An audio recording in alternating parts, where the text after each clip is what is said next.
My boyfriend broke up with me for the dumbest reason after I supported him for years, but he forgot the house is in my name, and now he's living in his car. Let me preface this by saying, I've been with Finn for 6 years. 6 years of what I believed was love, loyalty, and definitely a whole lot of patience. And when I say patience, I mean I've been the one supporting him financially while he bounced between passion projects. There was the YouTube channel that never took off, despite him insisting he'd be bigger than PewDiePie. The NFT craze he swore he was ahead of the curve on. Spoiler, he wasn't. And his brief stint trying to make it big in crypto where he lost most of his savings. During all of this, I held us down. Mortgage, me. Utilities, me. Groceries, also me. Car payments, you guessed it, me. Finn was the dreamer, and I was, well, I guess I was the fool who kept believing in those dreams. Every time he'd come to me with a new idea, eyes bright with enthusiasm, I'd push down my doubts and support him. This time will be different, he'd say. And like an idiot, I believed him. Things started getting weird about 2 weeks ago. Finn began acting distant, spending more time than usual on his phone, and making these odd comments about needing space to grow and finding himself. I didn't think much of it at first. He tends to get philosophical when he's about to start another project. But then he started making these comments about the state of the house, which was new. He'd point out unwashed dishes or unfolded laundry with this weird, judgmental tone I'd never heard from him before. Then last week, he sat me down at our kitchen table after I got home from work. He had this serious look on his face that I'd only seen a few times before, usually when he was about to announce another failed venture. But what came out of his mouth made me question if I was living in some parallel universe. "I think we should break up," he said. "You don't do enough around the house." I actually laughed. I thought he was joking, but when he didn't crack a smile, I felt something inside me just shift. This man, who I've basically been mothering for 6 years, was accusing me of not contributing enough. When I asked him to clarify, because surely he wasn't serious, he doubled down. "You never clean up after yourself, and I feel like I do all the emotional labor around here. I'm always the one who has to point out when things need to be done. Let me paint you a picture. I work insane hours to keep us afloat while he's at home, brainstorming his next big move. Yes, sometimes I'm too tired to do the dishes right away or fold laundry immediately. Sometimes I leave my coffee mug on the counter or forget to put my shoes away. But you know what I do? Pay every single bill that keeps a roof over our heads and food in our fridge." Meanwhile, Finn's biggest contribution to our household has been reorganizing the bookshelf by genre 3 times and throwing out my perfectly good Tupperware because it didn't spark joy anymore. This is the same man who has a meltdown if the Wi-Fi goes out for more than 5 minutes. Guess who calls the provider every single time? Me. Every birthday, holiday, or weekend activity, planned by me. He won't even order takeout without asking for my input 3 times, and then still managing to get my order wrong. But here's where it gets truly bizarre. After his little breakup announcement, Finn started acting like the house was already his. He made this smug comment about how this will be a good reset for both of us, and suggested I could move back in with my mom or something. He even started talking about how he was going to turn the guest room into his office once I was gone, and how he might get a dog since there won't be anyone to complain about the hair anymore. That's when it hit me. He genuinely seemed to have forgotten, or maybe never realized, whose name is actually on the deed to this house. Hint, it's not his. Not even close. This house was my inheritance from my grandparents, and I'm the sole owner. Every mortgage payment, every repair, every utility bill. It's all in my name. I excused myself, went upstairs, and locked myself in our bedroom. I'm not going to argue with him or try to change his mind. No, I'm going to let him sit in his little delusion for as long as he wants.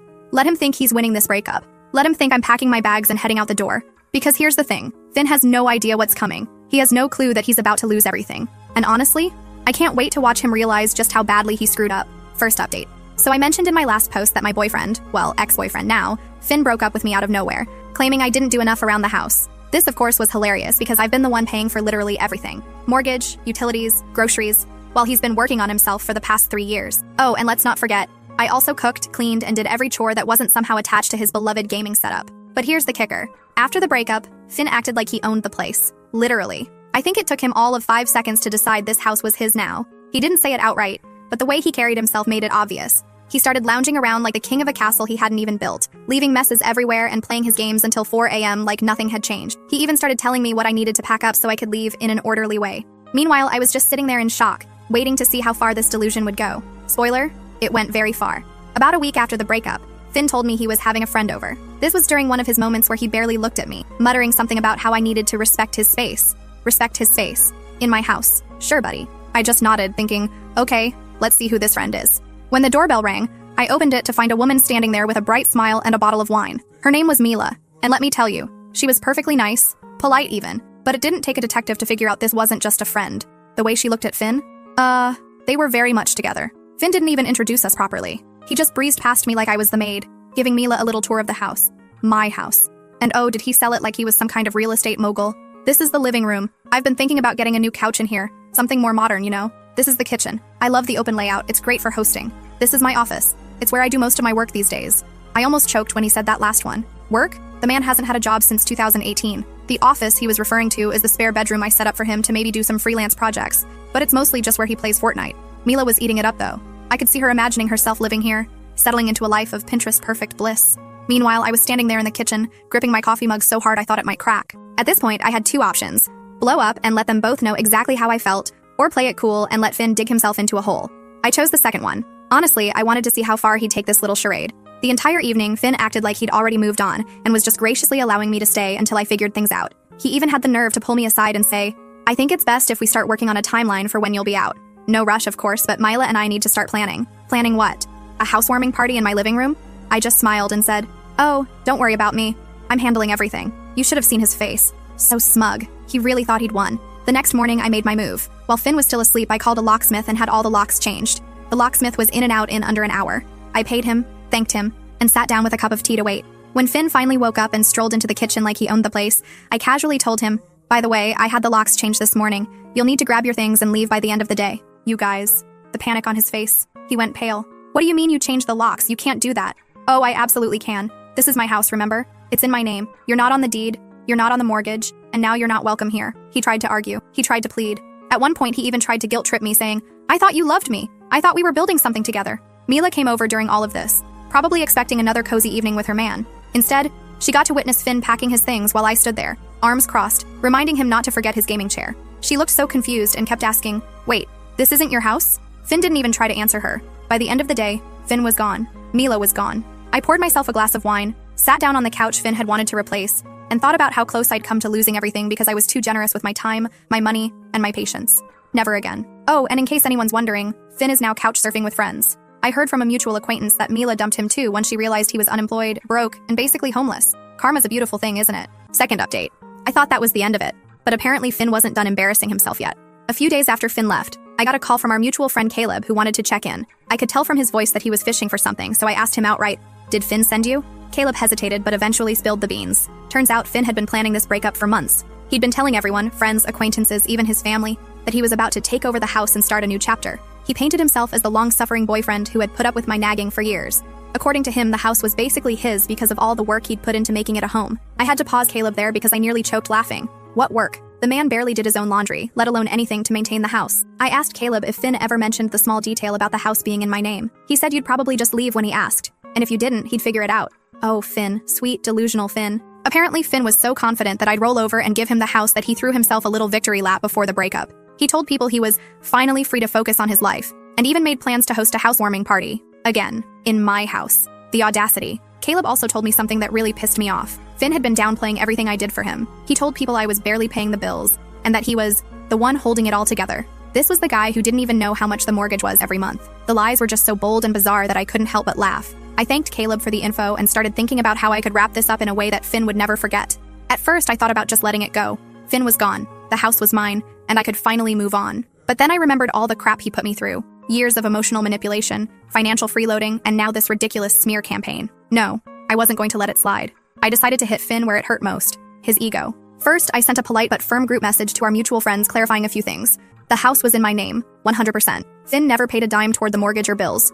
Any claims that he built our life together were outright lies. I kept it factual and unemotional, but I made sure to include screenshots of our old lease agreements and utility bills with my name on them. Even included a photo of the deed with only my name. I wasn't about to let him twist the narrative. Second, I reached out to a local charity that helps people furnish their homes. I donated all of Finn's leftover junk, his old desk, a couch he never sat on, and even the gaming chair he left behind in his rush to leave. They were thrilled to take it, and I was thrilled to see it go. Lastly, I decided to let Finn's parents know what had really been going on. They'd always been kind to me, and I felt like they deserved to know the truth. I didn't go into every detail, but I told them enough to make it clear that Finn's victim narrative was a complete fabrication. The group message blew up almost immediately. Most people were shocked but supportive, saying they had no idea Finn was spinning such a ridiculous story. A few of his closer friends tried to defend him, saying he was going through a lot, but I shut that down quickly. "We all go through things," I said, "but that doesn't give you the right to lie and steal." Finn, of course, found out about the message and called me furious. He accused me of ruining his life and said I had no right to air our dirty laundry. I told him calmly that he'd been doing that himself for months. I just corrected the record. Then I hung up and blocked him.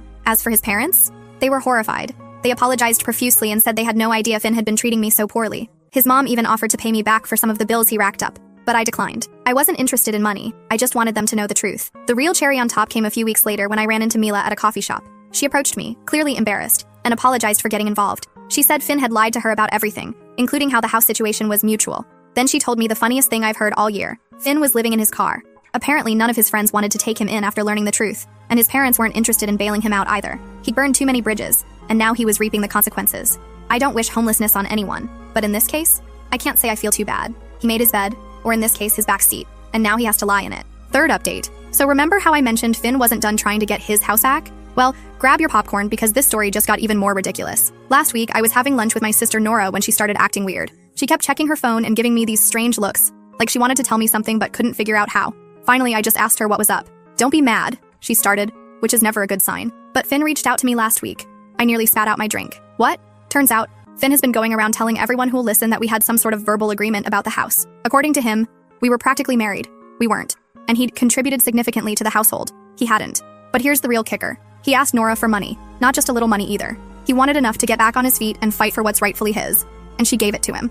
Before you grab your pitchforks, let me explain. Nora and I have always been close, and she's usually the smartest person I know. But Finn apparently fed her this sob story about how he'd invested everything in our relationship and was now homeless because of me. He even showed her screenshots of some bills he'd paid years ago, conveniently leaving out the fact that he'd paid them with my money. I felt bad for him, Nora admitted, looking guilty. He was living in his car, and he seemed so sure about everything. He said he just needed enough to get started again. I sat there trying to process this betrayal. "How much did you give him?" $2,000, she mumbled into her coffee. $2,000. I was about to lose it, but then Nora pulled out her phone and showed me their text conversation. As I read through it, I realized something. My sister might be smarter than I thought. See, Nora hadn't just given him the money. She'd made him sign a proper IOU, complete with repayment terms and interest. She'd even gotten him to put his car up as collateral. When I asked her why she went to all that trouble for a small loan, she just smiled. "Because I knew he was full of it," she said. "I wanted proof of exactly how desperate he was getting. Plus, I figured having a document showing he had to borrow money might come in handy later." I could have hugged her right then. But the story gets better. Remember Caleb?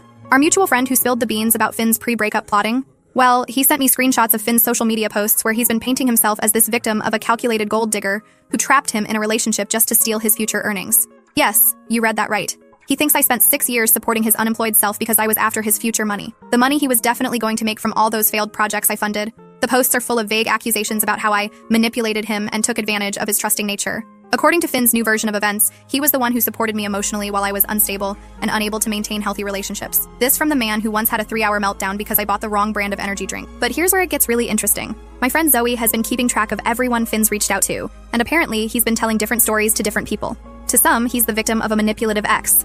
To others, he's a generous partner who gave up everything for me. And to a few, he's even claiming we had some sort of business partnership that I betrayed. The stories keep getting more elaborate too. Last week, he told someone I had promised to put his name on the deed as a birthday gift, but then changed my mind out of spite. Pretty creative for someone who once forgot my birthday entirely because he was too busy trying to become a Twitch streamer. Yesterday, I got a series of increasingly unhinged messages from him about how he's going to expose me to everyone we know. He's threatening to tell people about all my secrets. Though I'm really curious what secrets he thinks he has, considering I'm the one who knows about his failed cryptocurrency investments, and that time he tried to become a professional dog photographer with my camera. I haven't responded to any of his messages, but I did save them all. Something tells me this isn't over yet. Finn's never been good at accepting reality, and now that he's burned through Nora's money, probably on another get-rich-quick scheme, I'm sure he's cooking up some new plan to try to get what he thinks he deserves. Last update. So last Sunday, I was doing my weekly grocery shopping when I literally ran into Finn's mom at the store. I tried to just smile and walk past, but she grabbed my cart and said, "We need to talk." Now, his mom has always been sweet to me, even after everything that happened. But this time she looked different. Worried, but also kind of angry. She asked if we could get coffee, and something in her voice made me agree. Once we sat down, she took a deep breath and said, "I need to tell you what Finn's been up to, because this has gone too far." Turns out, Finn showed up at his parents' house last week with this elaborate story about how he was getting the house back. According to him, he had evidence that I had somehow tricked him into putting all the bills in my name. He even claimed he had proof that he'd given me cash for the down payment. His mom stopped him right there and reminded him that she and his dad had been there when I bought the house, before Finn even moved in. But Finn just talked over her, going on about how he was building a case and needed to borrow some money to set things right. When his parents refused to give him money, he completely lost it. Started throwing around accusations about how they never supported his dreams and were choosing my side over their own son. His mom looked so tired as she told me this. "He's not the boy I raised," she said.